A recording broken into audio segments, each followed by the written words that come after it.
Next हमारे पास example है V be a vector space of 2x2 matrices. V हमारे पास क्या है, वेक्टर स्पेस है जहाँ क्या जा रही है, वेक्टर स्पेस के अंदर 2x2 की मैट्रिसेस जा रही हैं ओवर आर। इसका मतलब क्या है, वी एक वेक्टर स्पेस है मीन्स जहाँ पे ए बी सी डी इस टाइप की मैट्रिसेस जा रही हैं जहाँ A B C D belong कर रहा है रियल नंबर से। ठीक है, वी वेक्टर स्पेस है, उसके अंदर इस टाइप की मैट्रिसेस जा रही हैं 2x2 ऑर्डर की ओवर आर का मतलब है जिसकी सारी की सारी एंट्री रियल नंबर से होंगी। और हमें दिया है एम, कोई मैट्रिसेस दिया है। अब टी ट्रांसफॉर्मेशन किस तरीके से डिफाइन की हुई है कि जब हम टी इस तरह के कोई मैट्रिक्स के ऊपर लगाएंगे, ट्रांसफॉर्मेशन टी किसी मैट्रिक्स ए के ऊपर लगाएंगे तो वो क्या करेगी, उस मैट्रिक्स ए की एम के साथ मल्टीप्लाई कर देगी। ठीक है, टी ट्रांसफॉर्मेशन क्या करेगी, उस मैट्रिक्स ए की एम के साथ मल्टीप्लाई कर देगी for all A belongs to V, क्योंकि अब की बार वी के अंदर मैट्रिसेस ही जा रही हैं। Find the basis and the dimension of range space of T and null space of T. हमें रेंज स्पेस की और नल स्पेस की बेसिस और डायमेंशन फाइंड आउट करनी है। देखो, जो हमारे पास वी वेक्टर स्पेस है किसका, 2x2 मैट्रिसेस का, इसकी जो स्टैंडर्ड बेसिस होती हैं वो ये होती हैं।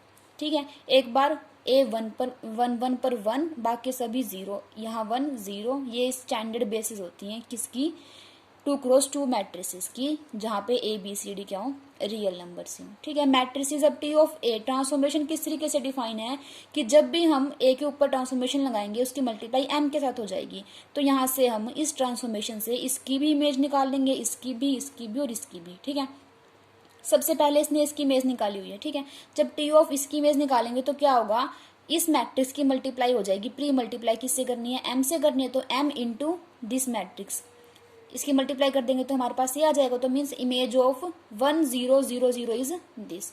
इसी तरीके से इन बचे हुए तीनों की भी हम क्या कर लेंगे, इमेज फाइंड आउट कर लेंगे। तो यहाँ से इसने सेकंड वाले की, थर्ड वाले की और फोर्थ वाले की इमेज निकाल ली है। ठीक है, इसने बोला है images of elements of B generates R T. जो हमारे पास इमेज आएंगी किनकी, E1 E2 E3 E4 की, इसको E1 E2 E3 E4 नाम दे दिया मैंने इस। ठीक है, तो इनकी जो इमेजेस आएंगी वो क्या करेंगी, जनरेट करेंगे किसको, रेंज स्पेस ऑफ टी को। ठीक है, अब हमने क्या किया, जो हमारे पास ये 4 आई हैं हमने चेक करना है ना लीनियरली इंडिपेंडेंट कितने हो गए, रेंज स्पेस ऑफ टी के हमारे पास जनरेटर तो आ गया कि ये जो 4 आए ना हमारे पास इमेजेस, ये क्या बन गए, जनरेटर बन गए किसके, रेंज स्पेस ऑफ टी के। पर हमें बेसिस निकालने तो इनमें से लीनियरली इंडिपेंडेंट निकालने पड़ेंगे। तो लीनियरली इंडिपेंडेंट निकालने के लिए क्या करेंगे, हम इनकी मैट्रिक्स बना लेंगे। जैसे फर्स्ट हमारे पास क्या थी, 1 0 -2 0, इसको क्या कर लेंगे, एक रो में लिख लेंगे 1 0 -2 0। सेकंड हमारे पास क्या आई थी, 0 1 0 -2, इसको सेकंड रो में लिख लिया। थर्ड में इसको लिख लिया, फोर्थ रो में इसको लिख लिया। अब इसके ऊपर ऑपरेशन लगाकर हमने इसको रो एक्लन फॉर्म में कन्वर्ट कर लिया। ठीक है, अब रो एक्लन फॉर्म में कन्वर्ट करने के बाद हमारे पास कितनी नॉन जीरो रो आई, 2 नॉन जीरो रो आई। तो इसका मतलब जो ये 2 नॉन जीरो रो आई है ना, ये ही लीनियरली इंडिपेंडेंट है। ठीक है, 4 लेकर चले थे, इनमें से जो 2 नॉन जीरो रो आएंगी after converting it to a row echelon form, तो वही हमारे पास क्या हो जाएंगी, लीनियरली इंडिपेंडेंट हो जाएंगी। तो मीन्स हमारे पास सिर्फ ये 2 ही लीनियरली इंडिपेंडेंट हुई। ठीक है, तो हमने इसको क्या कर दिया, मैट्रिक्स फॉर्म में लिख दिया। कैसे, जैसे हमने पहले मैट्रिक्स से इसमें यहाँ पे रो में कन्वर्ट किया था ना, उसी तरीके से इन रो को मैट्रिक्स फॉर्म में लिखेंगे। तो कैसे, 1 0 -2 0, इसी तरीके से सेकंड को भी लिख दिया। ये क्या बन जाएंगे, बेसिस बन जाएंगे, क्योंकि हमारे पास पहले जनरेटिंग सेट तो था ही, उसमें से हमने लीनियरली इंडिपेंडेंट निकाल ली, तो वो क्या बन जाएंगे, बेसिस किसकी, रेंज स्पेस ऑफ टी की। तो डायमेंशन कितनी आ जाएगी रेंज स्पेस ऑफ टी की, 2, क्योंकि इसके बेसिस के अंदर नंबर ऑफ एलिमेंट 2 है।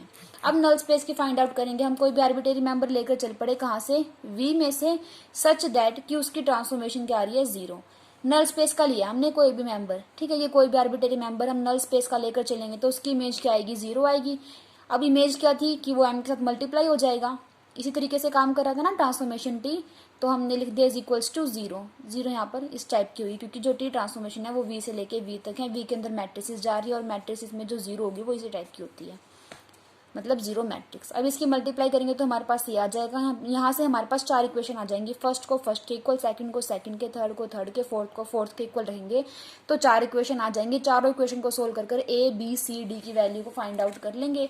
तो हमारे पास जो आएगी वो क्या आएगी, ए बी सी डी को फाइंड आउट करने के बाद हमारे पास ये वाली चीज आ गई कि A is equals to C, B is equals to D. इसका मतलब 2 हमारे पास आर्बिट्रेरी हो गए।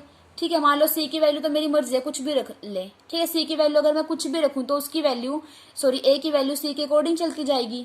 इसी तरीके से जो डी की वैल्यू रखेंगे वही किसकी वैल्यू आ जाएगी, बी की वैल्यू आ जाएगी। इसका मतलब क्या हुआ कि हमारे पास दो जो है दो वो इंडिपेंडेंट आ गई, मीन्स आर्बिट्रेरी आ गई, ठीक है। तो जो डायमेंशन होगी नल स्पेस ऑफ टी की वो कितनी हो जाएगी, 2 हो जाएगी, ठीक है। मान लो हमने सी को क्या रख लिया, 1 रख लिया, क्योंकि सी और डी की हमारी खुद की चॉइस है, ए और बी की वैल्यू सी और डी के अकॉर्डिंग चेंज होती रहेगी। अब सी की जब वैल्यू को 1 रख लिया हमने और डी की वैल्यू को 0 रख लिया तो हमारे पास मैट्रिक्स क्या बनेगी, ए की जगह 1 आ जाएगा। अगर सी की वैल्यू 1 है तो ए की वैल्यू भी तो 1 आएगी। सी की value 1 implies A is equals to 1, और यहाँ से डी की वैल्यू 0 इंप्लाइज बी की वैल्यू 0। तो ए बी सी डी की वैल्यू पुट कर दी, एक बार क्या किया, सी को 0 रख लिया और डी को 1 रख लिया, तो हमारे पास ये आ गई। तो ये जो दो मैट्रिक्स चाहिए क्या बना देंगी, बेसिस बना देंगे किसका, नल स्पेस ऑफ टी का, ठीक है।